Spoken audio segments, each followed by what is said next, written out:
नमस्कार प्यारे साथियों, जय हिंद। कैसे हैं आप सभी का स्वागत है राजा इस क्लासेस में। और आप सभी के लिए फिर से एक भूगोल के बहुत ही महत्वपूर्ण सब्जेक्ट से और महत्वपूर्ण टॉपिक आप सभी के लिए लेके आए हैं और इसको बहुत ही अच्छे ढंग से समझेंगे, जिसका नाम है पिच्छेपड़यान। पिच्छेपड़यान होता क्या है, पिच्छेपड़यान कैसे कार्य करता है, पिच्छेपड़यान क्या है, जिसको इंग्लिश में सैटेलाइट सिस्टम कहते हैं, लॉन्च व्हीकल, और इसका क्या प्रयोग है, कैसे स्पेस में यूज होता है, कैसे सैटेलाइट काम करता है, क्या इक्विपमेंट्स लगे होते हैं, इन सभी के बारे में आज हम बात करेंगे अपनी इस राज IAS क्लासेस टॉपिक पर, चैनल पर। तो आप सभी का स्वागत है फिर से, और समझेंगे हम इस टॉपिक को कि पिच्छेपड़यान क्या होता है। आइए समझते हैं कि पिच्छेपड़यान होता क्या है। पिच्छेपड़यान एक ऐसा इक्विपमेंट है, एक ऐसा माध्यम है जिसके जरिए हम स्पेस में कोई भी स्पेस यात्री जो होता है, अंतरिक्ष पे जाता है कोई व्यक्ति, उसको हम उस सैटेलाइट के थ्रू, लॉन्च व्हीकल के थ्रू वहाँ भेजते हैं, जिसका नाम होता है SLV, यानी कि satellite launch vehicle. Satellite launch vehicle, it was the first launch was done 1980। हमारा जो सैटेलाइट लॉन्च व्हीकल है ये 1980 में इसको लॉन्च किया गया था। 1980 में जब हमारे इंडिया में लॉन्च हुआ तो ये सफलतापूर्वक हमारे ग्रह पर पहुंच गया और हमें एक सफलता प्राप्त हुई। इसके बाद क्या होता है, हमारी जो एक्सपेरिमेंट की क्रिया है वो आगे दिन प्रतिदिन बढ़ती गई, और कुछ समय बाद हमारे देश में एक दूसरा सैटेलाइट बनकर तैयार हुआ जिसका इसका नाम है ASLV। ASLV का मतलब क्या होता है, एग्यूस्टमेंट सैटेलाइट लॉन्च व्हीकल। ये एग्यूस्टमेंट सैटेलाइट लॉन्च व्हीकल बहुत ही पावरफुल और बहुत ही अट्रैक्टिव, जैसे कहते हैं कि शक्तियों पूर्वक, अधिक शक्तियाँ लगाकर इसको बहुत ही स्पीड में ऊपर जा सके, ऐसे कुछ अलग से स्पीड मीटर वगैरह लगाए गए इसमें, तब जाकर इसको तैयार किया गया। और इसका जो फर्स्ट लॉन्चिंग हुई थी 1987 में, यानी कि 7 साल बाद इसको लॉन्च किया गया। और इसका जो पेलोड सिस्टम था, इसका पेलोड सिस्टम जो था वो 150 था, 150 kg 150 kg अपने साथ ये ले जा सकता था LEO तक, केवल LEO तक, पृथ्वी की लोअर कक्षा तक। अब मैं पहले इन सारी चीज़ों के बारे में बताने से पहले एक छोटा सा जानकारी आपको दे दूं कि जो पृथ्वी में कक्षाएं होती हैं उनको अगर आप याद रखेंगे तो ये समझने में आसानी हो जाएगी। पृथ्वी में कक्षाएँ आपको देखने को मिलेंगी। पहली कक्षा होगी NEO, जिसको हम नियर अर्थ ऑर्बिट कहते हैं। इसके बाद सेकेंड जो कक्षा होगी वो LEO होगी, जिसको हम लोअर अर्थ ऑर्बिट कहते हैं। हाइट पहले की याद रखना, हमारी धरातल की सीमा से लेकर 200 किलोमीटर की ऊंचाई तक पाया जाता है नियर अर्थ ऑर्बिट। और सेकेंड जो होती है, जिसको हम कहते हैं लोअर अर्थ ऑर्बिट, वो 200 से लेकर 2000 किलोमीटर तक की ऊंचाई तक पाया जाता है। और इसके बाद जो हमारा MEO होता है, मिडिल अर्थ ऑर्बिट, इसकी ऊंचाई हमारी 2000 से लेकर 20000 किलोमीटर की ऊंचाई तक पाया जाता है। मेरा फोर्थ आता है जो सबसे हाईएस्ट ऊंचाई होती है, उसको हम कहते हैं HEO, यानी कि हाई अर्थ ऑर्बिट। इसकी ऊंचाई होती है 20000 से लेकर 36000 किलोमीटर की ऊंचाई तक। यहाँ तक हमारे स्पेस स्टेशंस मिलते हैं, और वहाँ पर उससे ऊपर हमारे स्पेस स्टेशन मिलते हैं। वहाँ तक हमारा जो सैटेलाइट लेके जाते हैं वजन, वो कौन सी सैटेलाइट कितना वजन कितनी दूरी तक ले जा सकती है अपनी क्षमता के अनुसार, वो हम अब आपको लेके चलते हैं। मैं कहाँ था, ASLV पर।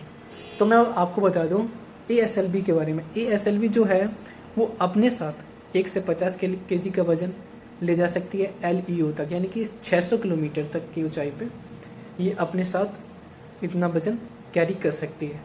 और इसका क्या होता है, जो स्टेज हुए हैं, इसके स्टेज 5 स्टेज में बना हुआ है। ये 5 स्टेज सॉलिड के बने हुए हैं। जैसे कोई चीज़ चलाने के लिए हम लिक्विड या सॉलिड का प्रयोग करते हैं। लिक्विड जो होता है हमारा तरल पदार्थ, जिसको हम ईंधन का प्रयोग कर, ईंधन कहते हैं तरल ईंधन के माध्यम से हम किसी चीज़ को चलाते हैं, और एक होता है ठोस माध्यम के ईंधन से किसी चीज़ को चलाते हैं। 1987 के अकॉर्डिंग जब हमारी ट्रेन चल रही तो उसमें हमारा कोयले का प्रयोग किया जाता था ईंधन के रूप में। तो कोयला क्या है, हमारा सॉलिड है इक्विपमेंट, एक ठोस पदार्थ है, जिससे क्या होता है हम किसी चीज़ को, ठोस जो पदार्थ होता है उसको ठंडा करने में हमें समय लगता है। अगर हम ठोस पदार्थ को जल्दी से ठंडा नहीं कर पाएंगे तो किसी के माध्यम को हम स्लो भी नहीं कर पाएंगे। जैसे मेरी ट्रेन है, अगर ठोस पदार्थ से चल रही तो उसको कंट्रोल करने में मुझे समय लगता है, लेकिन वही अगर लिक्विड से हम किसी चीज़ को चलाते हैं तो उसको ठंडा करने में मुझे टाइम नहीं लगता है, तो उसकी कंट्रोल जो गति सीमा होती है उसको जल्दी कवर कर लेते हैं। ये होता है ठोस और लिक्विड में अंतर।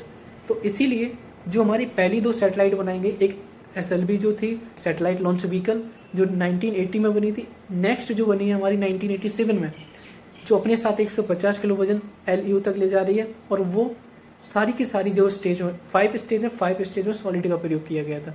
तो उसमें देखा गया कि इसकी हम कंट्रोलिंग सही से नहीं कर पा रहे हैं, फिर एक्सपेरिमेंट हुए।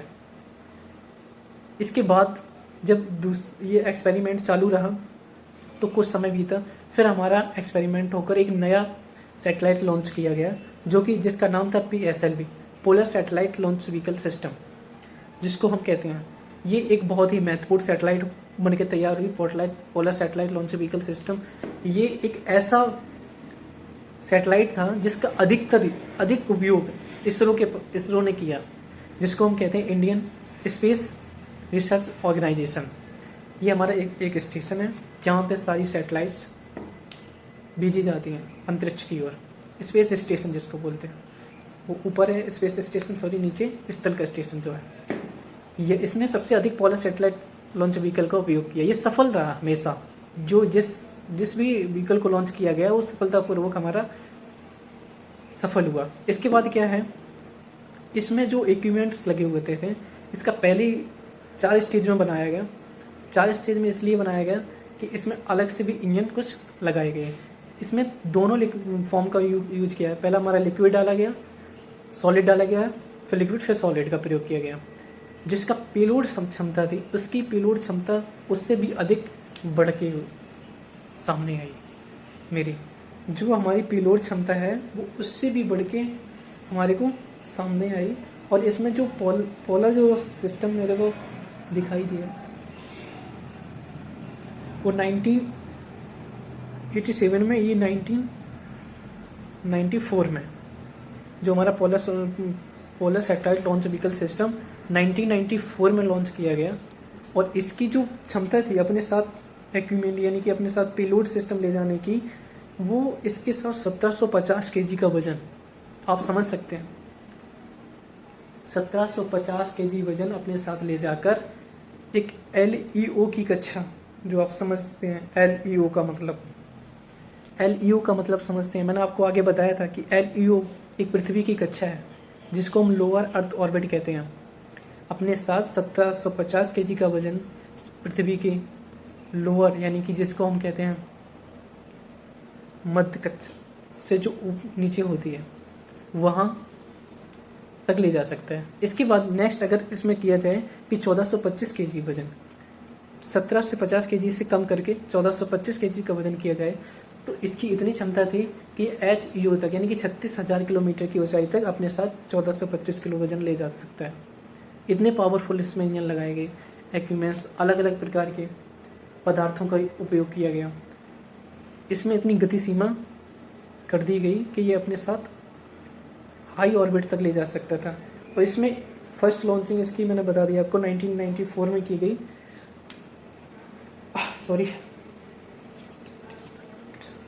इसमें क्या है कि जो अलग से रॉकेट्स मैंने बताए जो इसकी गति सीमा होती है, ये गति सीमा बढ़ने का एक रीज़न होता है। गति सीमा इसमें बढ़ने का रीज़न क्या होता है, इन छोटे छोटे रॉकेट्स जो होते हैं जो साइड में इसके 7 जिसके SOM कहते हैं 6 एस्ट्रोम मोटर, ये क्या होते हैं 7 जो 6 है यानी कि 6 अलग से जो स्पीड सीमा इसको दे सकें वो अलग से लगा दिए गए उसके फर्स्ट स्टेज में। जब 6 व्हीकल इसके फर्स्ट स्टेज में लगा दिए गए तो उन्होंने इसको और पावर दे दी, तो अपनी स्पीड को और दुगनी करके हमारी पृथ्वी की हाई लेवल कक्षा में चला गया। इतना वजन, यानी कि 1425 kg इन अबव और 36,000 किलोमीटर की हाइट पर चला गया। यह है इसका पावर। इसे कहते हैं PSLV, polar satellite launch vehicle system. इसमें बहुत ही पावरफुल इंजन का प्रयोग किया गया था। अब इसके नेक्स्ट जो हमारा आता है, इसके नेक्स्ट जो आएगा मेरा GSLV, जिसको कहते हैं जियो सेंक्राइज्ड सैटेलाइट लॉन्च व्हीकल सिस्टम। ये इससे भी ज़्यादा पावरफुल बनाया गया, लेकिन इसकी एक महत्वाकांक्षा क्या है कि जो geo centralize satellite launch vehicle system है, ये हमारे को रसिया से लिया गया था। भारत ने रसिया से लिया था, रसिया से 2001 में लिया था कि हम इसका उपयोग करेंगे। इसका उपयोग किया गया इंडिया में, तो जो हमारा मिशन में थोड़ी बहुत कहीं त्रुटि हुई थी, ये उससे भी बेटर साबित हुआ। और जब ये अच्छा साबित हुआ तो हमारे देश ने रसिया से ये जो geo centralize satellite launch vehicle है, इसको बनाने की विधि मांगी, लेकिन बनाने की विधि उन्होंने दी नहीं, क्योंकि उन्होंने ये सोचा कि हम बनाने की विधि इनको दे देते हैं तो ये हमारी खरीदेंगे नहीं, और ख़रीदेंगे नहीं तो हमको पैसा नहीं देंगे, और पैसा नहीं देंगे तो हमारे इकोनॉमी सिस्टम बिगड़ जाएगा। तो इंडिया भी कमाल का देश है, इसने जो खरीदा था रसिया से उसको ही खोल डाला और उस पर एक्सपेरिमेंट चालू कर दिया। जब उसको खोल डाला, उस पर एक्सपेरिमेंट चालू हुए, तब MQ-2 जो हमारा MQ-1 खरीदा गया था, जो 2001 में जियो सेंचुनस सैटेलाइट लॉन्च व्हीकल सिस्टम, अब उसको बना दिया गया 2014 में इंडिया ने बनाकर 2014 में तैयार किया। और इसमें इतने पावरफुल इंजन लगाए गए कि उससे दुगना ये कार्य करना शुरू कर दिया। उसमें 6 लगे हुए थे रॉकेट्स, इसमें 1 rockets one side and 1 rockets, यानी कि एक के ऊपर एक रॉकेट्स लगाकर इसको तैयार किया गया। यानी कि जो उसको जितनी शक्ति मिल रही थी उसने डबल शक्ति इसको मिलने लगी। और ये अपने साथ अर्थ में, जिसको हम कहते हैं GO, यानी कि पृथ्वी की लोअर कक्षा तक 25,000 kg की ऊंचाई तक ये अपने साथ 2500 kg का वजन ले जा सकता था।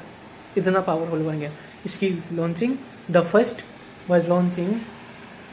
Launch was done 2022। इसको 2022 में लॉन्च कर दिया गया, और इसी के बाद रुका नहीं, मिशन चलता रहा, एक्सपेरिमेंट चलते रहे। कुछ समय बाद हमारा प्रक्षेपण बनकर तैयार हुआ MK-3, जिसका आप जानेंगे तो बहुत ही आश्चर्यजनक होंगे। MK-3 यानी कि इसको 2017 में बना के तैयार किया, और इसकी लॉन्चिंग 2023 में कर दी गई, 2023 में कर दी गई। और ये अपने साथ पृथ्वी की कक्षा में 36,000 किलोमीटर की ऊंचाई तक 4,000 किलो वजन ले जा सकता था। जियो, जिसको हम LV-3 भी कहते हैं, LVM-3 भी कहते हैं। LVM-3 MK-3 के नाम से जाना जाता है, और ये अपने साथ पृथ्वी की हाईएस्ट कक्षा में HEO तक 36,000 किलोमीटर तक 4,000 kg का वजन पेलोड इस माध्यम से ले जा सकता है। अगर इसका वजन बढ़ा देते हैं, 8,000 किलो वजन कर देते हैं, तो ये केवल 600 किलोमीटर यानी कि पृथ्वी की लोअर कक्षा तक जाता है। इतने ये हाईएस्ट सिस्टम बनाए गए थे। और इंडिया के पास अभी भी कई सारे ऐसे सिस्टम तैयार हो रहे हैं जो शायद है आने वाले समय में ज़्यादा ही यूजफुल होंगे। जैसा कि आप लोगों को पता होगा या नहीं होगा, मैं बता देता हूँ। इंडिया एक RSLV बनाकर तैयार कर रही है, जिसको हम कहते हैं reusable satellite launch vehicle system. ये क्या होता है, जैसे हम सैटेलाइट लॉन्च करते हैं, एक महीना जब सैटेलाइट लॉन्च होता है तो वो वापस नहीं आता, वहीं जलकर ख़त्म हो जाता है, पृथ्वी पर गिर जाता है कहीं भी। लेकिन जो हमारा reusable satellite launch vehicle system बनेगा, वो वापस आएगा, उसको हम पुनः उपयोग कर सकते हैं अपने दूसरे मिशन के लिए। इस जो हमारा जी योजना था, इससे चंद्रयान 3 भी लॉन्च किया गया था, GSLV के माध्यम से चंद्रयान मिशन जो लॉन्च हुआ था, जिसका विक्रम लैंडर था, वो इसी सैटेलाइट लॉन्च व्हीकल से किया गया था। जो हमारा रीयूजेबल सैटेलाइट लॉन्च व्हीकल वो भी बन के तैयार हो रहा है, वो भी इससे पावरफुल बनेगा। तो ये महत्वपूर्ण जानकारी थी जो आप लोगों तक साझा की मैंने। बाकी ऐसी जानकारी के लिए हमारा चैनल आपके साथ हमेशा जुड़ा रहेगा, और आपको अगर अच्छा लगा हो तो शेयर, लाइक, सब्सक्राइब कर सकते हैं। बाकी आपकी मर्जी है, ऐसी महत्वपूर्ण जानकारियाँ हम आप तक पहुँचाते रहेंगे। सभी देशवासियों को जय हिंद और जय मिशन, जय ज्योग्राफी।